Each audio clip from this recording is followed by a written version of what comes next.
everyone. I'm Ed Orcutt, your state representative from the 18th District. I represent portions of Cowlitz and Clark counties, including Camas, Washougal, Salmon Creek, Battleground, Ridgefield, and LaCenter, up through Woodland, Kalama, and Toutle to the county line. I'm reporting to you from the 2012 legislative session here in Olympia. As the legislature meets for a very quick 60-day session, our top two priorities are, or should be, balancing the budget and enabling job creation. We need to find ways to balance our budget within existing revenue that is about $2 billion more than we took in the last biennium. And we need to adopt proposals that will help the private sector create long-term jobs here in our state. Easing our state's regulatory burden and reducing the size and scope of government is vital to providing certainty for our employers. As I've said before, when our economy is thriving again, when people are back to work, our state will have plenty of revenue for state services, and we'll probably have fewer people in need of those services. Sadly, though, many in Olympia seem to lack any sense of urgency for true tasks at hand. Instead, we're spending time on bills that would abolish the state's seldom used death penalty, or one that would legalize the use of non-medical marijuana. We've even had legislation to create a Washington State Bank. You heard me. Someone thinks that your tax dollars should be directly involved in the banking industry, including the very dangerous realm of home mortgages, with no idea where the initial money will come from to make the bank in the first place. We've also heard several bills that would actually make fraud in our election process more prevalent. One of the bills would allow people to register to vote up to 5 p.m. on election day. This idea of same-day registering and voting has led to serious cases of voter fraud in the handful of states that have implemented it. On election day, county auditors should be focused on recording and processing ballots, not trying to register new voters. And there's another bill out there to start registering voters at age 16, though they wouldn't vote until 18.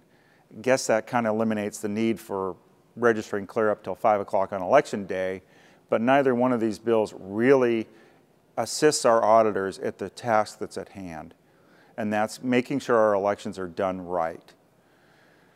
The point is, however you feel on these issues or others, they are not the reason we need to be in Olympia right now.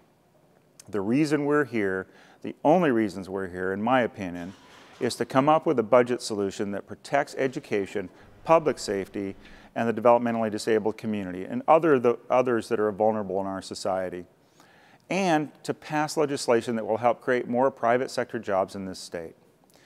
Anything that falls outside the spectrum of those two priorities should wait until next year when the full 105-day session is in full swing.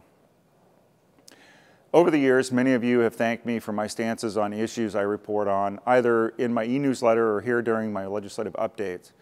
But some have criticized me for what and how I report what is happening. So let me reassure everyone that my goal is to work with any member of the legislature, regardless of party, to advance policies that lead to greater job creation and then improve how our government operates, enabling us to balance the budget within existing revenues and create a long-term sustainable budget. Often what is deemed to be a partisan attack is really an attempt to let you know what is being proposed and by whom. It is not intended to be a partisan or personal attack for the person who's proposing it. It's just to discern what is being proposed and determine whether it will benefit the citizens of the state or harm them. If it harms the citizens or threatens to harm our economy, I'll be critical of the proposal. But be assured there are other issues that I may be working with the same individual on. So it is, in fact, intended to be about the policy and not the person proposing it. I've got some great friendships and working relationships with people across the aisle. I hope that addresses the concerns that some citizens may have and erases any doubts that might enter anyone's mind about my intentions. Again, I want to encourage you to call me with your questions and opinions about legislative issues that are of concern to you. You can use my direct line at 360-786-7812. Again, that's 360-786-7812. You can use the toll-free hotline or send a message by email. And don't forget to check my webpage for news, and while there, you can sign up for the e-newsletter. Again, I want to thank you for joining me. I'm Ed Orcutt, your state representative.